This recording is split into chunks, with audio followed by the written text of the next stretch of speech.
Hey everyone, welcome to my channel. तो ये है रैशनल नंबर की वर्कशीट ग्रेड 7 की। तो इसमें मैंने कुछ क्वेश्चंस लिखे हैं, वो एक बार चेक कर लेते हैं कैसे करने हैं। Which of the following are in standard form. Standard form का मतलब है लोवेस्ट फॉर्म में।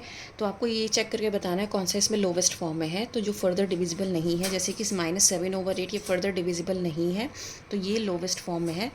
16/46 जो है ये फर्दर डिविजिबल है, 2 से ही आप डिवाइड करोगे हो जाएगा, तो ये लोवेस्ट फॉर्म में नहीं है। 19/25 लोवेस्ट फॉर्म में है, बिकॉज आप इसको फर्दर डिवाइड नहीं कर सकते। 25 डिविजिबल है 5 से, but 19 is a prime number. Now 70/98, तो ये भी 2 से डिविजिबल है फर्दर, तो ये क्या है, ये आपका स्टैंडर्ड फॉर्म में नहीं है। बस आपको यही बताना था, इसको सिंप्लीफाई नहीं करना था। नेक्स्ट क्वेश्चन है express the following in the standard form. अब यहाँ पर आपको क्या करना है, इसको सिंपलेस्ट फॉर्म में या लोवेस्ट फॉर्म में इसको क्या करना है, कन्वर्ट करना है, डिवाइड करना है। इसमें डिवाइड नहीं करना था, इसमें डिवाइड करना है। तो यहाँ पर 33/55 है, तो मैं 11 के टेबल से दोनों को करूँगी। सो 11 3 ज़ा 33, 11 5 ज़ा 55। सिंप्लीफिकेशन का मतलब आपको पता होना ज़रूरी है। सिंप्लीफाई का मतलब होता है कि सेम टाइम्स टेबल से मुझे क्या करना है, न्यूमरेटर और डिनोमिनेटर को डिवाइड करना है। तो मैंने इसलिए 11 का टाइम्स टेबल लिया। 11 के टेबल में 3 टाइम्स 33 आता है और 5 टाइम्स 55 आता है, तो 3/5 मेरी लोवेस्ट टर्म आ गई इसकी। 7/84। अब मुझे ये चेक करना पड़ेगा, 7 तो ऑलरेडी एक प्राइम नंबर है, लेकिन 84 डिविजिबल है। Now I need to check क्या 7 के टेबल में 84 आता है। तो 7 1 जा 7 होता है, फिर 1 कैरी हो गया, 7 2 जा 14, तो दैट मीन्स 12 टाइम्स क्या होता है, 12 7 जा 84 होता है। तो इसका मतलब मेरा आंसर आ गया -1/12। नाउ 24/36। तो यहाँ पे हमें क्या करना है, इसको सिंप्लीफाई करना है। अगर आपको कोई बड़ा टेबल समझ में नहीं आ रहा है, आप 2 से स्टार्ट कर सकते हैं। सो 2 1 जा 2, 2 2 जा 4, 2 1 जा 2, 2 8 जा 16। फिर मैं फिर से 2 से डिवाइड करूँगी दोनों को, 2 6 जा 12, 2 9 जा 18। अब मुझे पता है कि 9 जो है वो 3 के टेबल में आता है और 6 भी आता है 3 के टेबल में, तो मैं 3 के टेबल से डिवाइड करूँगी। 3 2 जा 6, 3 3 जा 9, तो मेरा आंसर आ गया 2/3, और ये लोवेस्ट टर्म में आया है।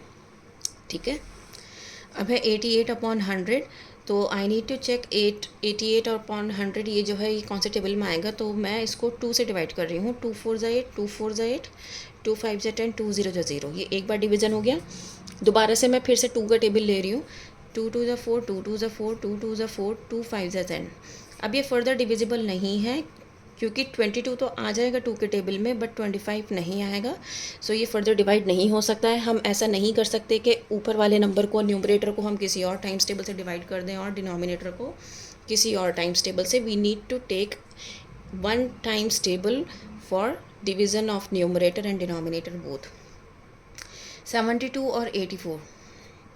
सो 12 के टेबल में 72 और 84 दोनों आता है। 12 टाइम्स 6 इज 12 6 जा 72 और 12 7 जा 84 होता है, और ये फर्दर डिविजिबल नहीं है। अगर आप डायरेक्टली ऐसे निकाल नहीं सकते तो आप 2 को 2 से डिवाइड करके कर सकते हैं, जैसे मैंने ये वाला करके दिखाया। ठीक है, नाउ 6/36। तो 6 के टेबल में 36 आता है, तो 6 1 जा 6, 6 6 जा 36, तो 1/6 आंसर हो गया। ठीक है, तो इस तरीके से हमें क्या करना था, लोवेस्ट टर्म में इसको डिवाइड करना था। Are the following rational numbers equivalent, if yes find their standard terms. पहले तो ये चेक करना है कि ये इक्विवेलेंट फ्रैक्शंस हैं या नहीं, और अगर हैं तो इनकी हमें स्टैंडर्ड फॉर्म निकालनी है, मतलब लोवेस्ट फॉर्म निकालनी है। तो हम हमेशा कैसे चेक करते हैं, इक्विवेलेंट फ्रैक्शन का मतलब होता है कि हम ये चेक करें कि क्या, जैसे मैं ये चेक करके बताती हूँ, 21 के टेबल में 84 कब आता है। तो क्योंकि यहाँ पे 4 है तो मैं 4 से करूँगी। 4 1 जा 4, 4 2 जा 8, तो 21 टाइम्स 4, 21 टाइम्स -4 इज़ 84 होता है। तो क्या 25 टाइम्स -4 भी 100 होगा। तो मैं 25 की 4 से मल्टीप्लाई कर रही हूँ तो 84 आ रहा है। 21 की मल्टीप्लाई 4 से कर रही हूँ तो 25 की 4 से मल्टीप्लाई करके मुझे 100 मिलेगा। और अगर मैं इसको फर्दर डिवाइड करूँगी, वैसे तो 4 मिल रहा है राइट। अब मैं अगर इसको फर्दर डिवाइड करूँगी 84 और 100 को, 2 4 जा 8, 2 2 जा 4, 2 5 जा 10, 2 से आपको ये नंबर एग्जैक्टली मिलेगा। फिर 2 2 जा 4, 2 1 जा 2, 2 5, तो 21/25 क्या है, इसकी लोवेस्ट टर्म है। तो पहले तो आपको ये चेक करना है क्या ये इक्विवेलेंट फ्रैक्शंस हैं या नहीं। अगर हैं तो फिर ये इनको लोवेस्ट टर्म में इसको ऐसे चेंज करना है। अब अगर आप इसको यहाँ पे चेक करोगे तो ये आपका इक्विवेलेंट फ्रैक्शन नहीं है, ये भी नहीं है और ये भी नहीं है। हम हमेशा छोटे नंबर से चेक करते हैं, बट 84 के टाइम्स टेबल में 96 नहीं आएगा, देन 63 के में 110 नहीं है। आप ये देख सकते हैं ये ऑपोजिट है, यहाँ पे बड़ा नंबर, अगर यहाँ पे बड़े नंबर था तो नीचे भी बड़ा होना चाहिए था, जो नहीं है। और 26 के टाइम्स टेबल में 72 नहीं आएगा। तो इस तरीके से इनमें से कोई भी आपका नंबर इक्विवेलेंट नहीं है। Fill in the boxes to make an equivalent rational number in each of the following. फिर से मुझे इक्विवेलेंट फ्रैक्शन चेक करना है। 6 के टेबल में 36 कब आता है? 6 6 जा 36 होता है, तो 1 6 जा क्या हो गया? 6। 4 के टेबल में 24 कब आता है? तो 4 6 जा 24 होगा, तो 3 6 जा -18। 11 टाइम्स 9 इज़ 99। क्योंकि ये प्लस का है तो मैं यहाँ पे नेगेटिव 9 से करूँगी, माइनस माइनस प्लस हो जाएगा, तो 7 9 जा 63, तो यहाँ पे आ जाएगा -63। 21 के टेबल में 24 कब आता है? जो कि पॉसिबल नहीं है, तो ये क्वेश्चन थोड़ा सा रॉन्ग था, मुझे इसको करेक्ट करना था, सॉरी फॉर दैट। ये आप इसको 8 कर लीजिए, इट इज़ 84। सो 21 के टेबल में 84 कब आता है? सो 4 टाइम्स आता है, क्योंकि ये पॉजिटिव है तो दैट मीन्स मुझे -4 से मल्टीप्लाई करना है। अब क्योंकि मुझे यहाँ का नंबर निकालना है और मैंने यहीं से चेक किया था, तो मैं इस नंबर को 4 से डिवाइड कर दूँगी, सो 4 2 ज़ा, सो -2।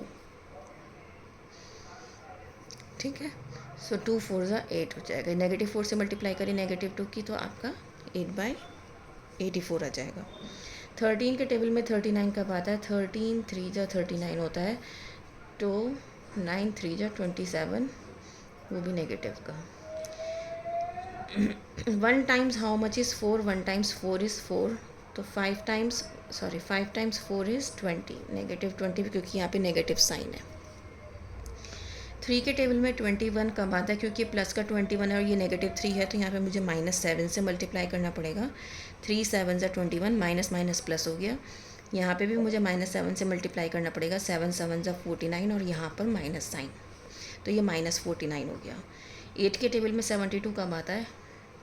8 9 जा 72 होता है, बट यहाँ पे नेगेटिव साइन है, तो दैट मीन्स मुझे यहाँ पे नेगेटिव से मल्टीप्लाई करना पड़ेगा, तभी नेगेटिव साइन आएगा, राइट। 8 9 जा 72, तो मुझे यहाँ पे भी नीचे भी -9 से ही मल्टीप्लाई करना पड़ेगा। 9 9 जा 81, सो -81। उम्मीद करती हूँ ये साइन वाला कॉन्सेप्ट आपको समझ में आ रहा होगा। अब आपको यहाँ पे चेक करना है, 4 के टेबल में 36 कब आता है? तो 4 9 जा 36 होता है, लेकिन यहाँ पे मुझे -9 से करना है, बिकॉज यहाँ पॉजिटिव 36 है। मैंने बताया था जब मुझे यहाँ पे वर्ड निकालना होता है, और ये एक मैं निकाल चुकी हूँ, तो यहाँ पे मैं डिवाइड करके देख लूँगी 9 से। 9 7 जा 63 होता है, तो -7। 2 के टेबल में 8 कब आता है? 2 4 जा 8, तो माइनस माइनस प्लस हो जाएगा, तो मुझे यहाँ पे चेक करना है, 4 3 जा होता है, तो -3। ठीक है ना। अब हम जब कंपैरिजन करते हैं, तो कंपैरिजन हम करते हैं क्रॉस प्रोडक्ट मेथड से, या फिर आप इसको कह सकते हो बटरफ्लाई मेथड। सो हम ऐसे चेक करते हैं। अब इस बात का ध्यान रखना होता है, जैसे मैंने ये न्यूमरेटर लिया और ये डिनोमिनेटर लिया, मल्टीप्लाई करके मैं क्या करूँगी? आंसर यहाँ लिखूँगी जहाँ का न्यूमरेटर लिया होगा, तो 3 टाइम्स 30, 4 8 जा 32। सो कौन सा बिगर है? 32, तो 4/10 क्या है? बिगर आंसर है, बिगर फ्रैक्शन है। 6 2 जा 12, तो -120। 11 11 जा 121, तो जितना छोटा नंबर होता है उतना बड़ा होता है नेगेटिव में, तो 6/11 बड़ा है। 23 टाइम्स 30, 690, और ये है 480, तो कौन सा बड़ा है? 690, तो ये बड़ा हुआ 23/40। देन 18 20 जा 360, और ये भी 360, तो that means these are equal.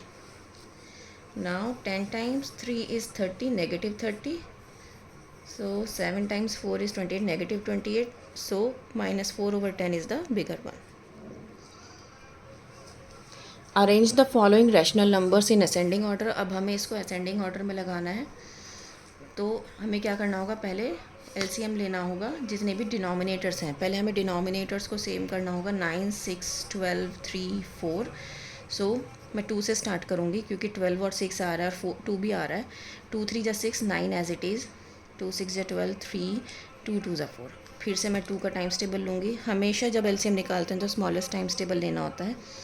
2 3 6, 3 as it is, 9 as it is, 3 as it is, 2 1 2। अब मैं 3 का टाइम्स टेबल लूँगी। 3 3 9, 3 1 3, 3 1 3, 3 1 3 and 1 as it is. Now 3 1 1 1 1 1।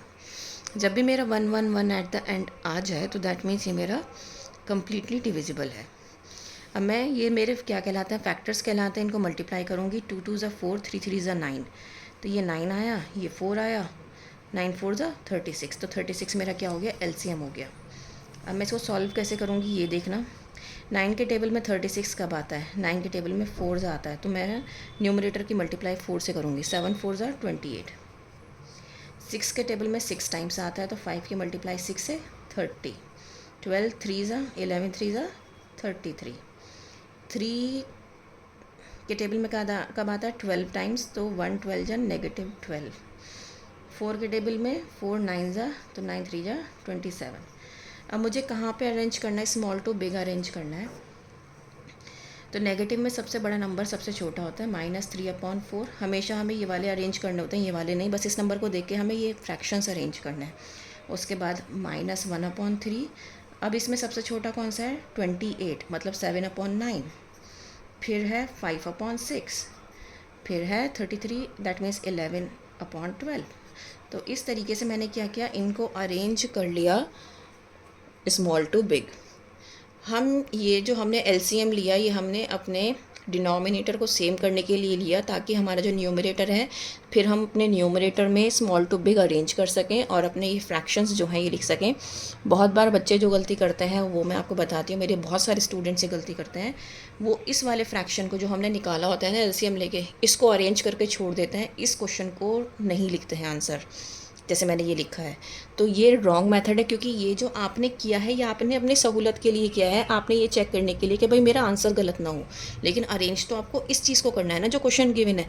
तो अगर आपने ये चीज़ नहीं करी और इसको ऐसे लिख के छोड़ दिया ना, मतलब इसको अरेंज करके छोड़ दिया आपने, तो वो आपका गलत ही होगा। ये बात याद रखना, आपको ये फ्रैक्शन अरेंज करके ऐसे दिखाना है। इसी तरीके से आपको ये तीनों करने हैं। डिसेंडिंग में आपको बिग टू स्मॉल करना है। अगर आप किसी वजह से नहीं कर पाए तो आप मुझे बता देना, मैं आपको करके दिखा दूँगी। एब्सोल्यूट वैल्यू, देखो इसको कहते हैं मॉड्यूलस, ठीक है। एब्सोल्यूट वैल्यू का मतलब होता है, कभी भी मॉड्यूलस के अंदर जब भी कोई नेगेटिव नंबर होता है तो हम जब मॉड्यूलस हटाएंगे तो वो हमेशा पॉजिटिव होगा। जैसे ये 7 है तो 7 को 7 ही आएगा। -3/7 है तो ये 3/7 हो जाएगा, मतलब नेगेटिव साइन कम्प्लीटली हट जाता है और पॉजिटिव ही आता है, ठीक है। तो मॉड्यूलस हटाने के बाद हमारे पास नंबर कैसा आएगा, पॉजिटिव आएगा। अब आपको यहाँ पे 5 रेशनल नंबर्स निकालने हैं, -5/7 और -3/8 के बीच में। ईजीएस्ट मेथड मैं आपको बता रही हूँ, क्या करो, एलसीएम ले लो। 56 आ गया, ठीक है। 7 8 जा 5 8 जा 40, 8 7 जा होता है, तो 7 3 जा 21, ठीक है। तो अब आप ये देखो, अब है इसके बीच में क्या करना है, निकालने हैं हमें नंबर्स। तो अब आपके पास क्या हो गया, 2 नंबर्स आ गए ना, -40, तो मैं इसको ऐसे लिख सकती हूँ, -40/56 और -21/56। अब मुझे इन दोनों के बीच में क्या निकालना है, रेशनल नंबर्स निकालना है। तो मैं ऑपोजिट जा सकती हूँ, दैट मीन्स ऐसे जाऊँगी तो मेरा आंसर आते चले जाएगा। तो -38/56, -39/56, तो उसके बाद में 38 की जगह, 38 तो डिविजिबल है, फिर से बाद में 35 ले लेती हूँ, देन 35/56, देन मैं लेती हूँ 30/56 -30/56, और मैं ले लेती हूँ -25/56। देखो मैंने क्या किया है, मैंने इन नंबर्स के बीच में नंबर लिया है, ठीक है ना, इन सब के बीच में नंबर लिया है। -40 से -21 के बीच के नंबर्स लिए हैं। अब मैं देखूंगी कि कौन कौन से डिविजिबल हैं, मैं उनको डिवाइड कर दूंगी। तो -39/56 जो है, चेक करती हूँ ये डिविजिबल, ये तो 39 जो है वो 3 से हो जाएगा, सो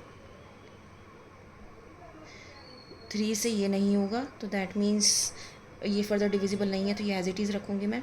2 1 जा 2, 2 9 जा 18, 2 2 जा 4, 2 8 जा 16। सो ये हो गया हमारा नंबर -19/28। देन 7 5 जो 35, 7 8 जो 56, सो -5/8 मेरा नेक्स्ट नंबर हो गया।